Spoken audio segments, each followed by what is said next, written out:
Pag-usapan natin mga kababayan yung mga pangunahing balita ngayon, pati mga lumalabas na opinion ng mga columnist affecting the Marcos administration. At lalo na yung event mga kababayan sa Monday, January 13, yung INC rally, peace rally. Napilit mga kababayan na hinahijack ng mga DDS para pumabor sa kanilang agenda. Ayan kasi po nagpalabas ng official statement yung sikta ni Pacquiao. Suportado daw nila mga kababayan yung rally ng INC. Dati kaaway ninyo yung INC. Kasi magkaiba yung turo ninyo. Ngayon dahil sa politika, ginagamit ninyo yung INC rally. Na yung INC rally in support doon sa statement ng ating Pangulong Bongbong. Kaya nga po, yung Palasyo Malacanang nag-declare ng holiday. I mean, suspension of work in classes. Ayan, no government work, classes, and to cities, January 13 due to INC rally.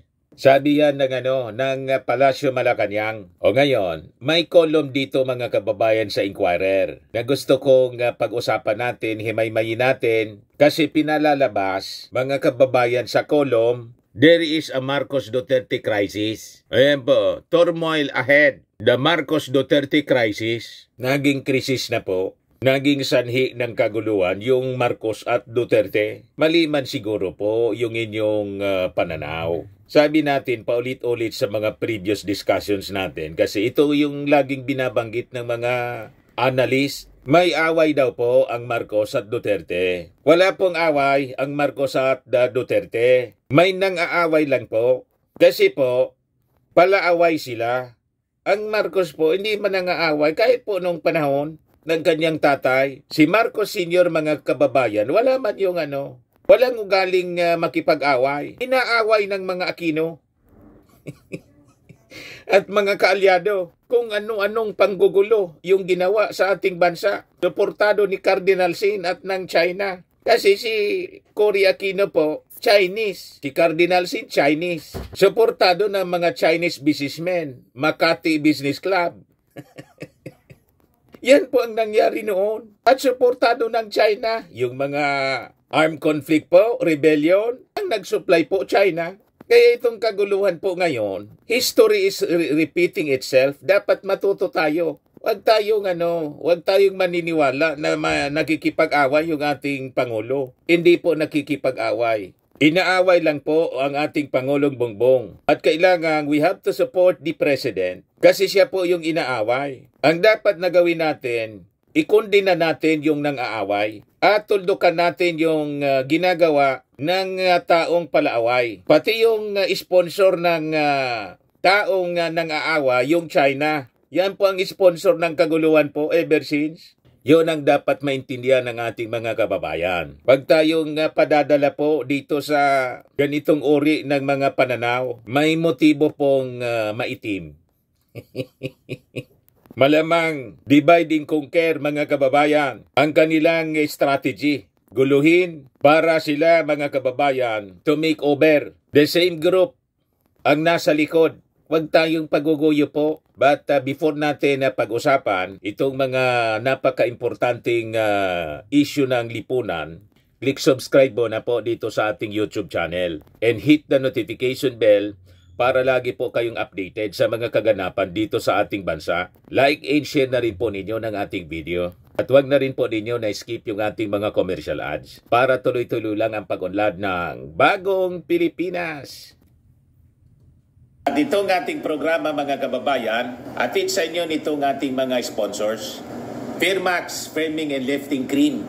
Pinapay po sa mga pulses in affected area. Mainam po ito sa mga pains at paninigas ng mga kaso-kasuan. Ito sa mukha naman yung application, anti-aging, Automax po siya. Ito ay Glow Zero mga kababayan. Whitening po siya. Made in South Korea. Ito naman po, Nengxia Red Mix Fruit Drink. Gawa po siya sa goji berry. May anti-cancer properties po siya. At sa mga nagana po ng malinis and spacious fitness gym, pumunta lang po kayo sa aming Colossal Fitness Gym. May Grab ka rental din po kami. at bills payment po sa aming office. At saka sa mga mahilig po sa mga imported bags, manood po kayo sa live selling ni Madam Eileen Rosales sa kanyang Eileen Closet po. Pati mga shoes, ito yung kanya po.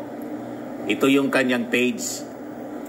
Kita ninyo, napakagandang mga online selling po siya.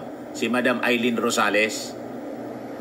Cellphone number niya po, 773-798-7816.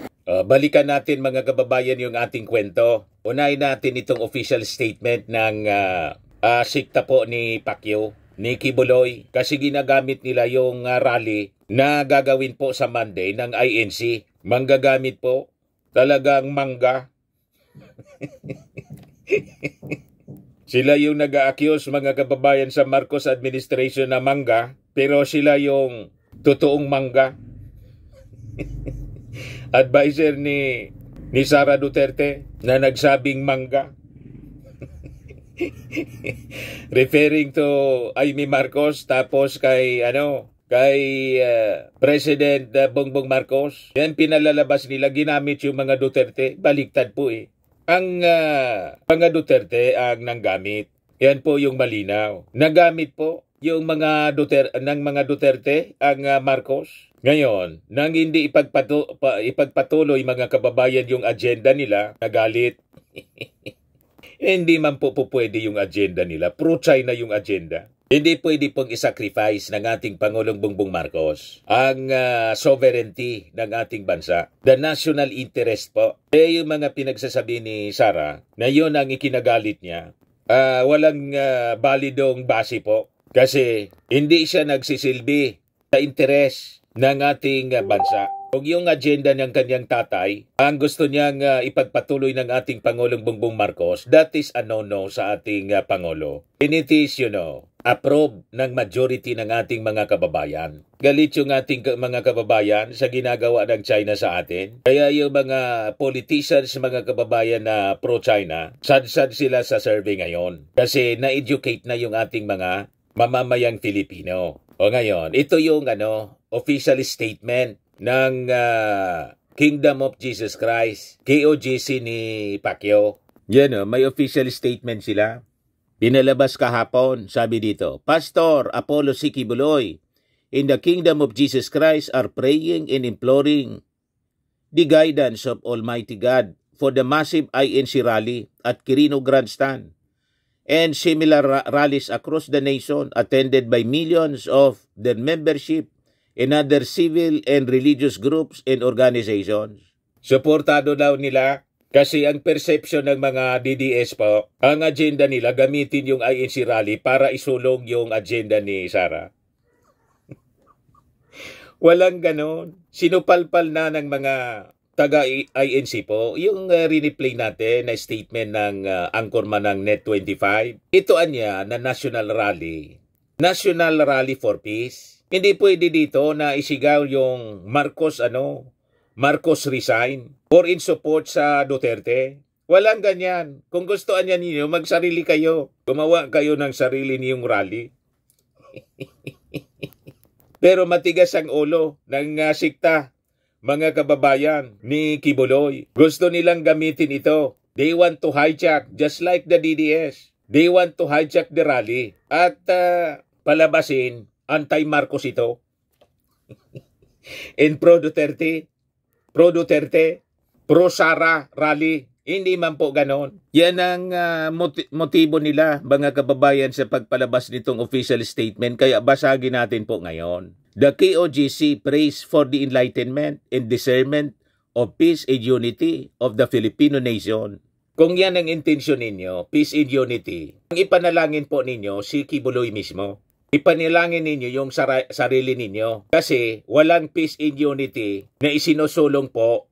Wala kayo mismo. Kayo yung nagsusulong ng kaguluhan. Di ba yan ang laging naririnig sa inyo? Accusing Marcos na bangag. At gusto ninyong iupo na si Sara Duterte. So kayo yung kayo yung dapat ma-enlighten. Ipanalangin ninyo yung sarili ninyo for enlightenment. Hindi yung gagamitin ninyo yung INC rally na para sa National Peace and Unity, pagkatapos sasabihin ninyo, suportado ninyo. Paano kayong magsasabing suportado na iba man yung agenda ninyo? Ang agenda ninyo, iluklok si Inday, si Sara Duterte, at tanggalin yung ating Pangulo. So magkakagulo pa ganyan. Kasi may mandato ang ating Pangulo to lead the country until 2028. Pero si Inday, si Sara Duterte, gusto nang umupo. Inappoint na niya yung kanyang sarili as designated survivor. Kung gusto niyang umupo, tumakbo siya sa 2028, hindi ngayon. Tama? Sabi pa rito, be awakened that righteousness and righteous leaders will finally lead this nation to progress, peace, prosperity, and stability, especially in times of its darkest hour. Ang sinasabi ninyong darkest hour, kayo yung may gawa. Yung kaguluhan ngayon, political turmoil, kayo yung may gawa. Sino ba yung nagbanta sa ating Pangulong Bongbong Marcos? Kung hindi si Sara, na kaalyado ninyo, sinusuportahan ninyong leader. Sino ba yung nag-imagine sa ulo ng ating Pangulo na tanggalin? Sino ba yung gustong ipahukay at itapon sa West Philippine Sea yung bangkay ng dating Pangulong Marcos Sr. kung hindi si Sara? Sino yung nagpaulan ng pagmumura kung hindi si Sara? Pagkatapos sasabihin ninyo righteousness. Nasaan ang righteousness sa ginawa ni Sara at ginawa po ninyo? Na sumusuporta sa isang leader, sa mag-amang leader na palamura, palaaway. Nasaan ang righteousness doon? At baliktad yung mga pinagsasabi ninyo. Tapos gagamitin ninyo itong rally ng INC. Ang objective po ng rally, National Peace and Unity. Sa inyo po, walang National Peace and Unity. Bakit? Nasa unit team si Sara, biglang umalis. Hindi man siya tinatanggal ng ating Pangulong Bongbong Marcos as DepEd Secretary. Nag-resign siya. Ayan tuloy. After na pagmumurahin niya yung ating Pangulo at pagbantaan, tinanggal siya sa National Security Council. Deserve niya yon. Kasi pinagbantaan niya, siya na mismo yung threat to national security at sa buhay ng ating Pangulo. So tama lang yung naging desisyon ng ating Pangulo. Tapos sasama kayo dito, sasabihin ninyo, suportado ninyo yung national unity and progress, national unity, prosperity, and stability, at nananalangin kayo for enlightenment. Ipanalangin ninyo yung buhay ninyo. Kasi yung sinasabi ninyong righteousness, hindi man totoo na righteousness ang sinusulong ninyo. Liko-likong landas ang inyong tinatahak, hindi tuwid na daan. Nanggugulo kayo pagkatapos sasabihin ninyo, tuwid na daan, righteousness, ang sinusupport ninyo, palamura, palaaway na leader, tapos you are praying for righteous leaders. Be awakened that righteousness and righteous leaders will finally lead this nation to progress, peace, prosperity, and stability.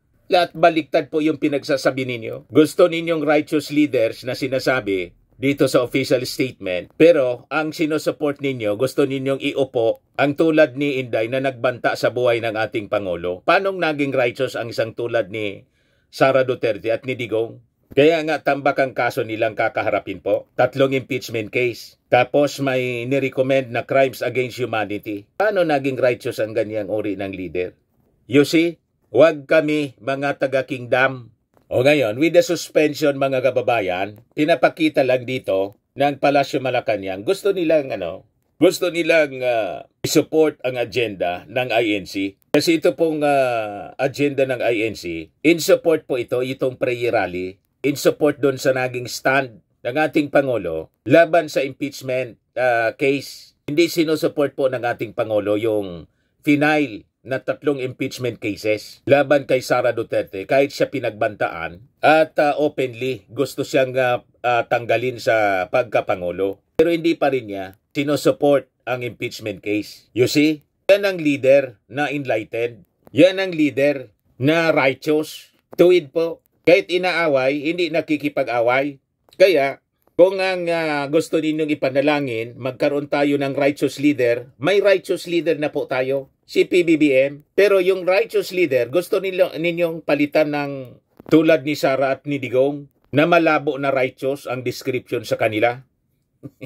Gusto maging presidente ng impyerno? Paano naging righteous ang gusto maging presidente ng impyerno? Tama po yung ating mga analysis. So naglabas ng memorandum yung Palasyo Malacanang. Memorandum Circular number 76 declaring the suspension in view of the numerous participants expected to travel to the two cities for the rally and to allow the organized conduct of the event. Sabi po ni Executive Secretary Lucas Bersamin. Pinirma niya yung memorandum circular by authority of the President. So, suportado ng ating Pangulong Bongbong Marcos yung rally ng INC. Kaya malabo na yung rally ng INC ay maging anti-Marcos na gustong palabasin ng mga DDS na ito in support daw kay Sara kasi suportado daw nila yung INC rally. Yan ang binalalabas ng mga DDS. Pati ni Atty. Harry Roque. Ang ampanya pa, lumabasan niya kayo, sinupalpal ng mga opisyal ng INC. Wala niyang ganon. This is for national unity, hindi disunity. Ang ikinakampanya ninyo is disunity. Pagkatapos, panggugulo ang ginagawa ninyo. National Rally for Peace and Unity ito. Kasama kayo. Gumawaan niya kayong sarili ninyo. Kung ang isisigawan niya ninyo, Marcos resign, hindi niya kayo imbitado rito. Sabi po ng mga INC officials, sa announcement nila mga kababayan sa INC kasi siging spread nila ng fake news. Ginagamit yung INC rally para mag people power. Yan ang agenda po ng mga DDS. Huwag kami. Hindi papayag po ang INC sa ganyan. Yan sabi dito ng INC. The INC is for peace. We oppose any form of disturbance coming from any side. Sabi po ni Jen Subarjaga, INC anchor ng programa sa Net25. O ngayon, dito tayo mga kababayan sa column published dito po sa Inquirer na ang titulo po, Turmoil Ahead, The Marcos Duterte Crisis, written by columnist Jake J.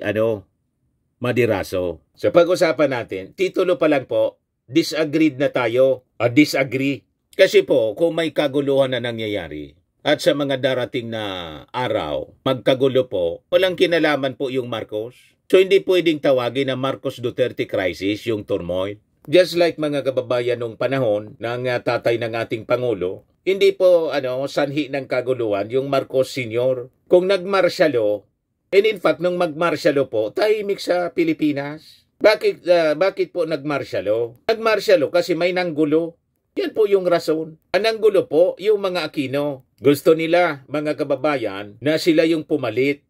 Nainggit sa mga Marcos. Kasi napakagaling ng dating Pangulong Ferdinand Marcos Sr. Kaya nga 20 years, walang talo. Hindi na natatalo po. Ginawa nila, pinatalsik po.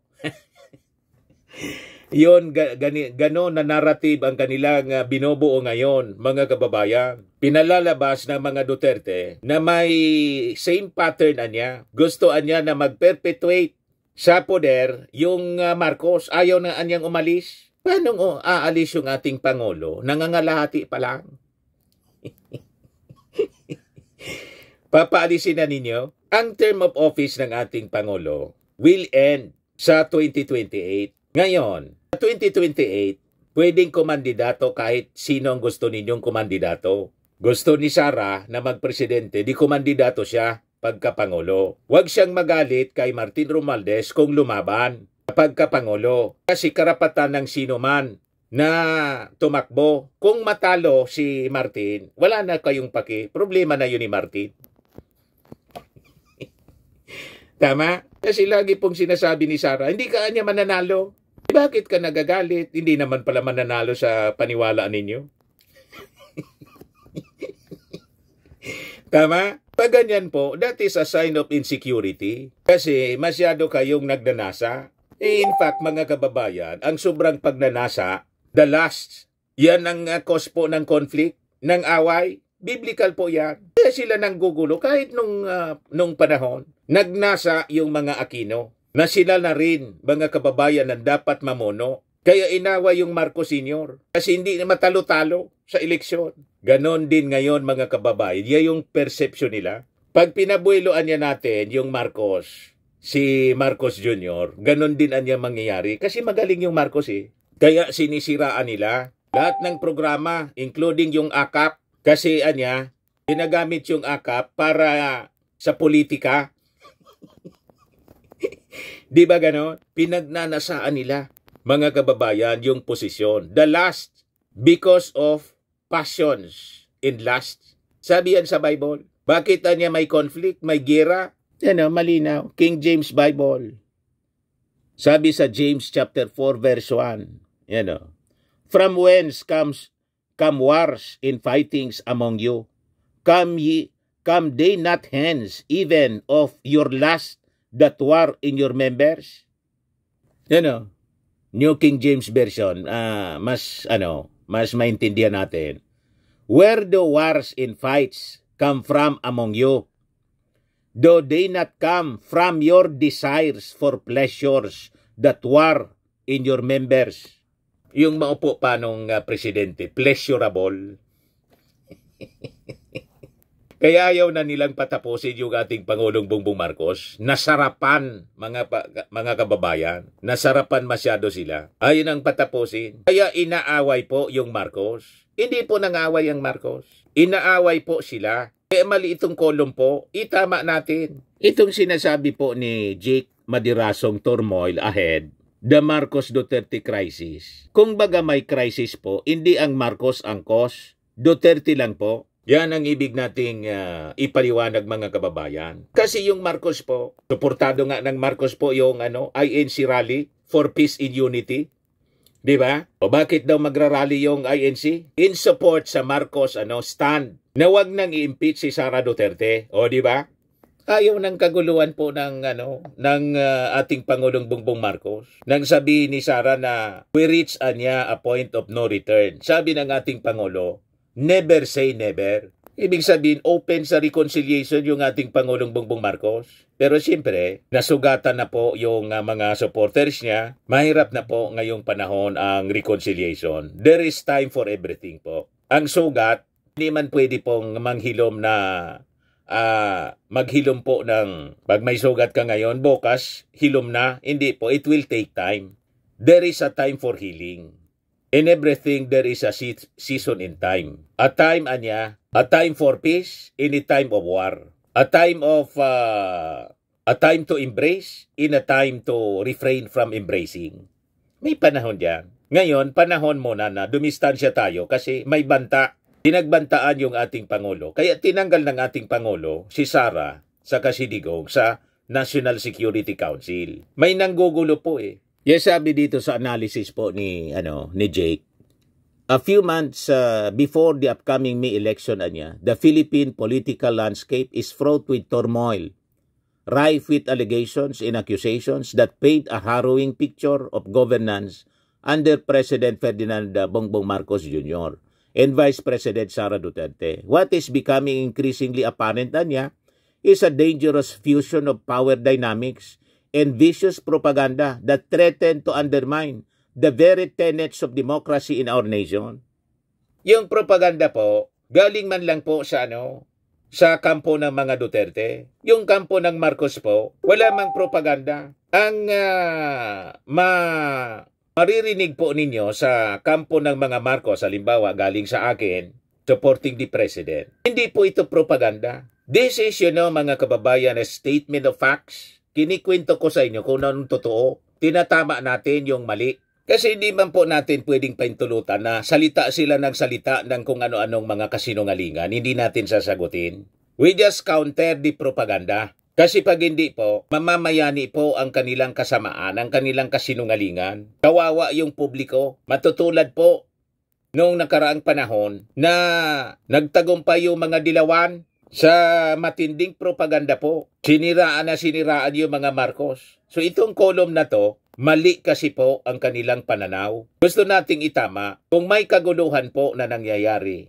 At there will be turmoil ahead. Walang kinalaman po yung Marcos sa turmoil. Ang turmoil po, hindi po pagagawa ng Marcos. And there is no such thing as Marcos Duterte crisis. Kung may crisis po, ang may gawa po, Duterte lang. Kasi, bakit naman po gagawin ng Marcos na magkakrisis sa kanyang administrasyon?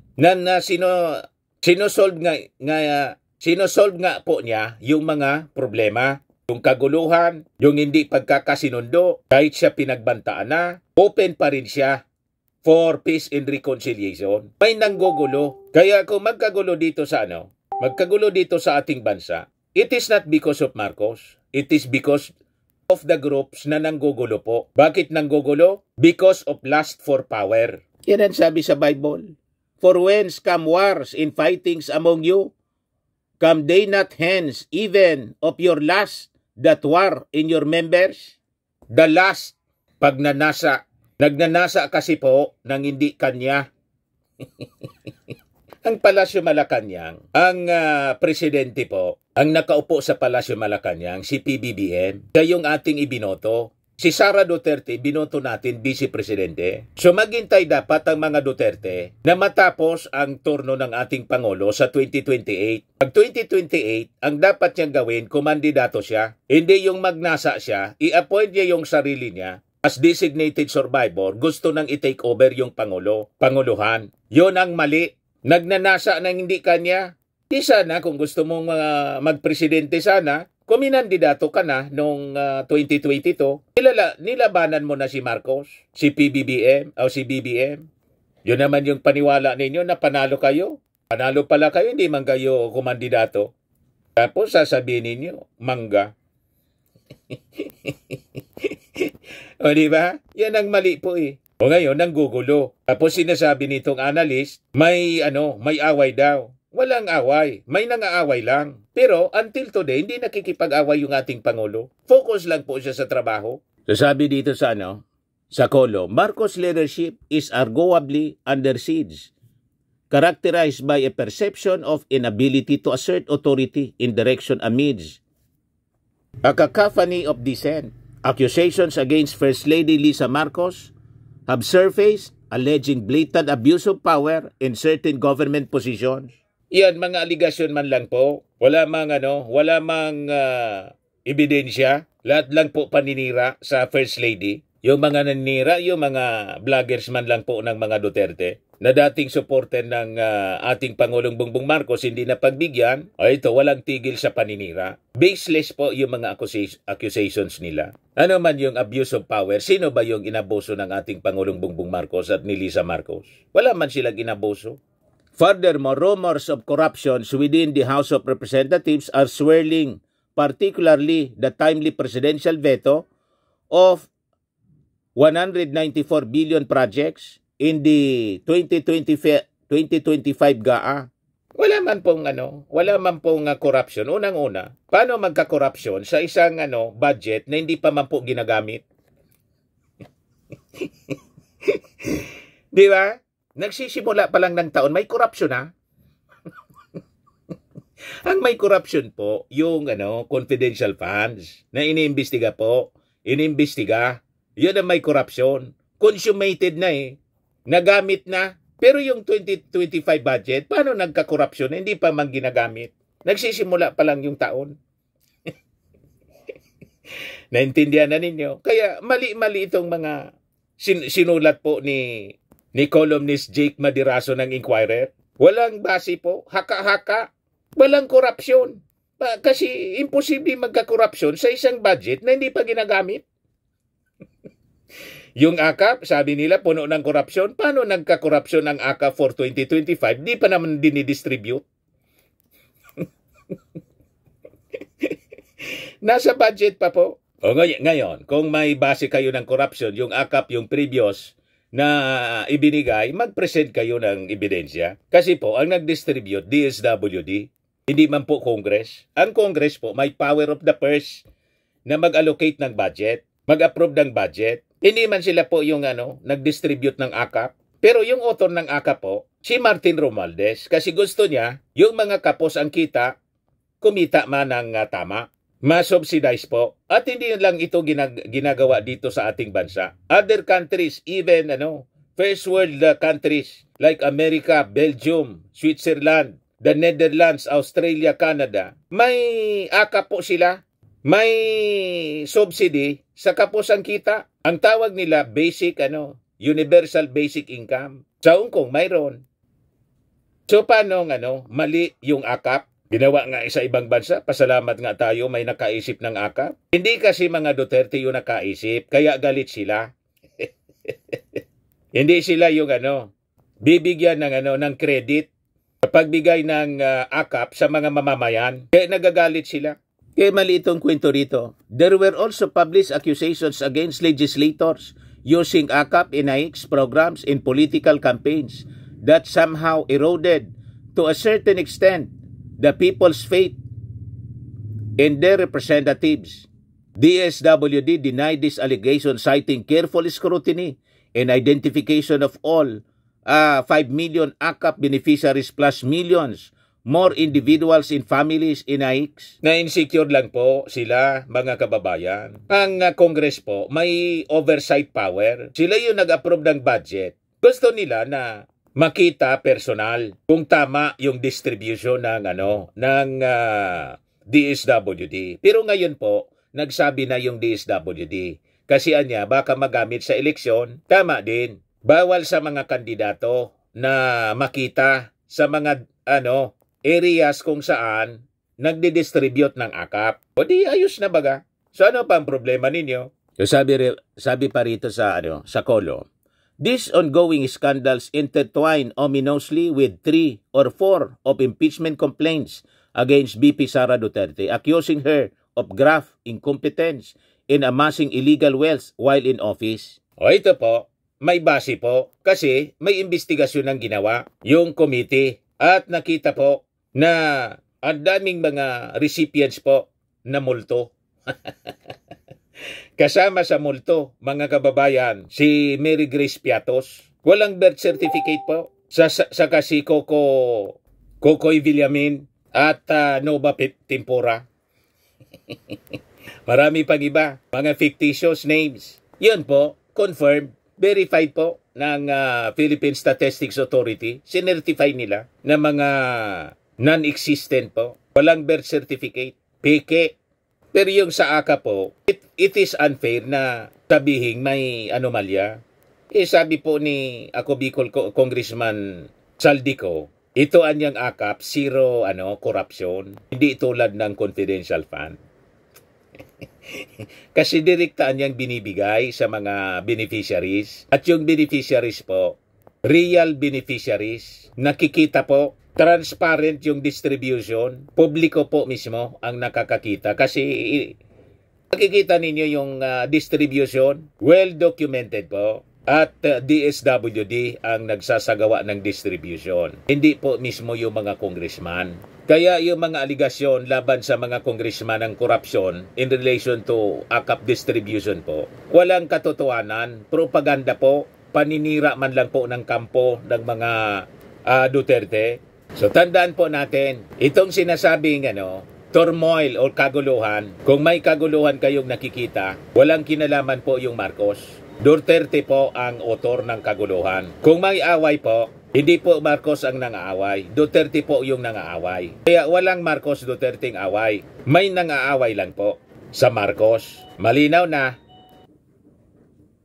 Sa mga naghanap ng malinis and spacious fitness gym, pumunta lang po kayo sa aming Colossal Fitness Gym. We also offer Grab Car Rental with our brand new 2023 model ng Toyota Innova. We also accept booking for those who are planning to travel via PAL, Cebu Pacific, and other airline companies, local and international, and bills payment for Meralco Bills, PLDT, Aleco Bills, etc.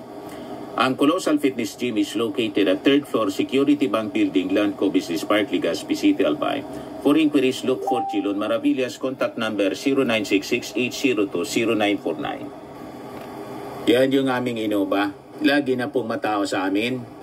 Pati mga foreigners po, tingnan ninyo, mga British tourists sila. Ang lalaki ng katawan mga kababayan, nag-gym sa amin. Ito naman po, Indian National. Ito mga mga European sila. Ito naman yung bago naming product na binibenta online, iGlow Serum. Whitening po siya galing sa South Korea. Tingnan ninyo yung epekto sa aking anak na architect entrepreneur, Riz Maravillas. For inquiries, look for Riz Maravillas on FB. Ito naman po, Firmax Firming and Lifting Cream. Pinapahid po ito sa mga pulses and affected area. Mainam po ito sa mga pains at paninigas na mga kasukasuan. Ito po, Automax Radiant Serum. Sa mukha naman yung application. Anti-aging po siya. You will look 10 years younger than your age. Sa mga cancer patients naman po, baka lang gusto ninyo itong itry. Nengxia Red Mixed Fruit Drink. Hindi man po siya gamot, food supplement siya. Kaya lang, gawa siya mga kababayan sa goji berry. Yung goji berry may anti-cancer properties. Yung mga inquiries ninyo, dumiretso na lang kayo sa aming messenger sa Facebook para masagot namin agad. Ayos po. Ako po si Dante Maravillas. Bye-bye. God bless.